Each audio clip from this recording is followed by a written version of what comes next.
the defendant,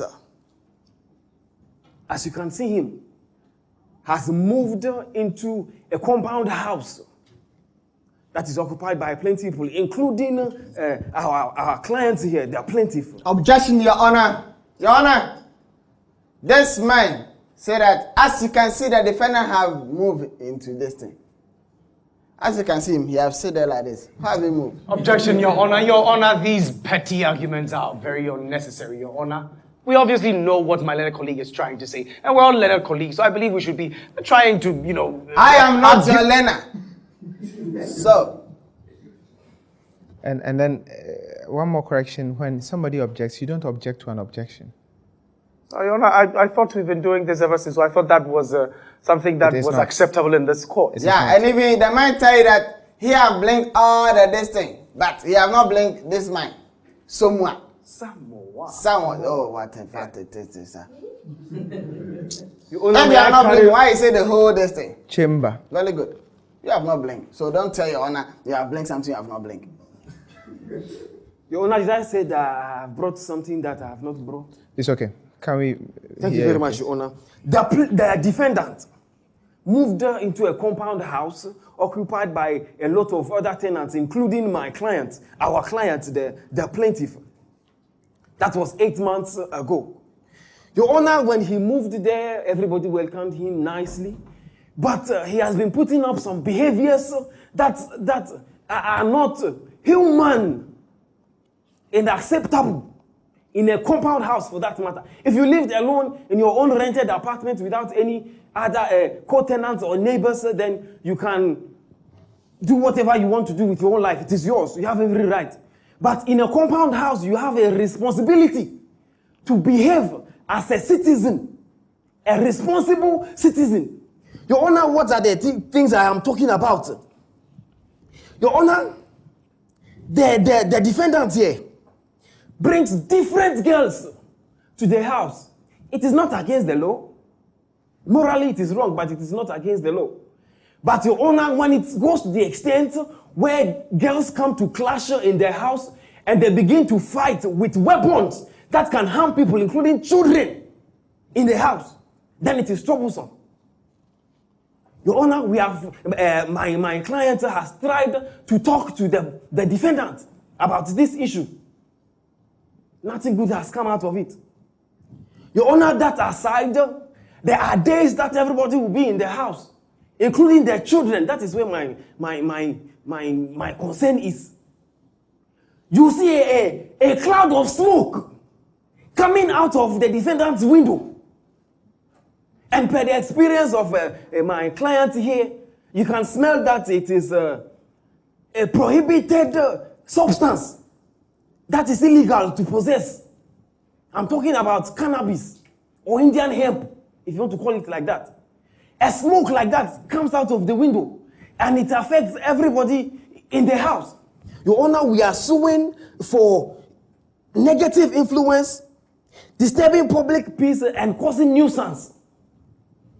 Your Honor, under section 285 to 296 of the Criminal Code, such activities such as disorderly conduct, that is the fights and the exchange of girls, that is robbing off these small kids, drunken activities are considered nuisance according to the Constitution. And so you can't do such things in a compound house. That's as little children, as little as 3 years old, 8 years old, 9 years old, running about. And you are teaching them this in the house. Your Honor, it has gotten to the point where some of the children will be playing and one will go and pick up a bottle and break it and say, I will choke you. Because that is what the girls who come to fight in the house come to do there. And these children are seeing it and they are copying it. Children are playing and somebody will go and roll paper and put on the mouth that he is smoking. Because that is what the children are saying you do in the house. Okay. Your Honor, to the extent that there is an 8-year-old boy in the house, one of the co-tenants' child, got a serious asthmatic attack as a result of the smoke that was emanating from the defendant's room. The child almost died. We thank God that he was able to be saved. That is why we have brought him to you, Your Honor. Okay. we are asking that they are good tenants. They are not saying that he should be ejected from the house. If he's ejected, he might go and do it somewhere else, and the people will not be able to bring it to court. So we are asking that you force him to sign a bond to be of good behavior, and also to compensate the tenants of the house with 55,000 Ghana cedis. So that, for example, the child that almost died, this money is not enough to buy the child's life, Your Honor. So that all the tenants can be compensated appropriately.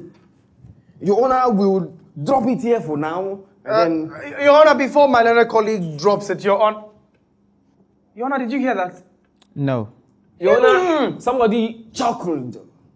I don't believe that is a chuckle. Is what? He hissed. That's... Yes, it's... That's... His is... Chuckle is... And then, what he did, Your Honor, he didn't...